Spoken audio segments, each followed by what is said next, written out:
Hey friends out there in YouTube land. I saw your votes and your likes, and at least one or two of y'all actually subscribed to our channel, Hey Hey What's Cooking. That really excited me.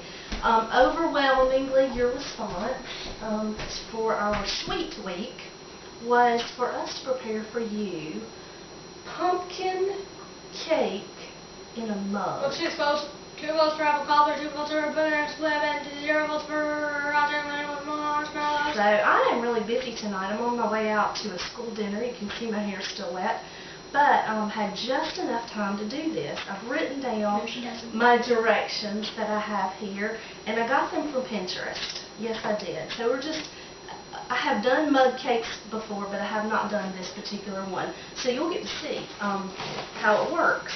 According to the directions, you just mix it straight in the mug. We'll see if that really works. And you start with 1/4 of a cup of flour, and then you also add 1/4 of a cup of sugar.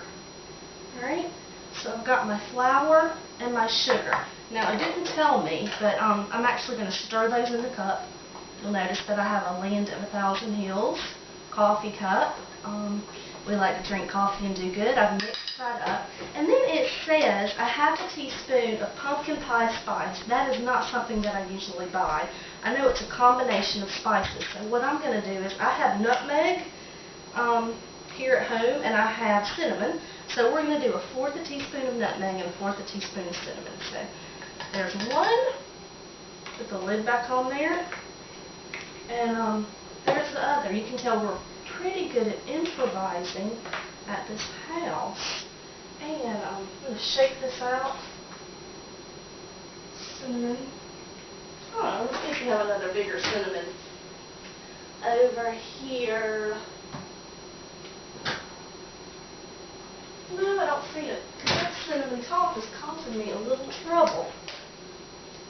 I'll just kind of work with me here. I'll see. It looks like I've mostly just used this as a shaker. And not for a whole 1/4. And it feels like it's almost empty. So we're just going to guesstimate is what I call it. And I do like cinnamon. I actually prefer cinnamon over the nutmeg when it comes to sweet things. I like to put nutmeg in my spinach recipes. Alright, those are our dry ingredients. So that's it. 1/4 cup of sugar, 1/4 cup of flour, and 1/2 teaspoon of pumpkin pie spice, or 1/2 teaspoon of your spice combination that you like. Now we need 1 egg. What I'm going to go ahead and do is I'm going to crack this egg in this little bowl here. Sentimental. Little Ian bowl. We need a 2 with sugar on it. I'm going to beat it just a little bit. And then, a long time ago. Okay, then we're to add 3 tablespoons of pumpkin puree. So, I've got my tablespoon. I'm going to do 1, and you see it, I'm going to add it to my wet egg ingredient. 1, 2, 3. Now, even though it's fall, I'm using this canned pumpkin. 2, and 3. When we're done, in the 2 minutes that this is going to be cooking, I'm actually going to show you, if I had a pumpkin, my easiest way to make it. This can of pumpkin right here, now it is Libby, so it's a name brand, it's not generic. Even on sale, cost me $2.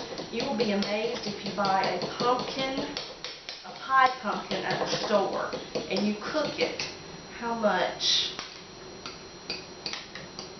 pumpkin puree you can get out of it. And you can freeze it too. I have not done that this year. I'm going to get a spoon so I can get all that out. And now, just because I love it, this recipe in particular called for chocolate chips. I mean, chocolate and pumpkin. Of course, what isn't good? Chocolate chips. So, stir this up. Pickles. Pickles aren't good, he said, with chocolate. So I've got that stirred up. I want you to see how it looks. It just looks like pumpkin puree, really. And how about hamburgers? How about hamburgers? Hold on. We're going to put 2 tablespoons of chips in here. Sure. So I'm actually, a tablespoon is 3 teaspoons, and I have mini chips, so I'm just going to do 1 and 2. Boom. 3. That was 1. And I'm going to stir that up, and then we're going to put some on the top. Alright, so we're stirred it up, and then we're going to cook this in the microwave, uncovered, Microwave. for 2 minutes. 2 minutes. We'll put a few more mini chips on there. Alright, I'm going to put this in. Our microwave's right over here. We won't turn the camera around. But, We won't. I can turn it. no. Well, let's just leave it as it is. Because I want to tell you, I don't have a pumpkin today. I have one of these squash, so I'm going to use this. If you ever wonder an easy way to cook these gourds, I think they're called gourds, what you can do is you can take them whole and pretend like this is a pumpkin too. You can just stab them with a knife, and you just put it on a pan, maybe actually in a container because some juices might ooze out. You put your oven on 350 and you let it cook. Now you may need to let it cook an hour or so, which is perfect to heat up the house on these cool fall days.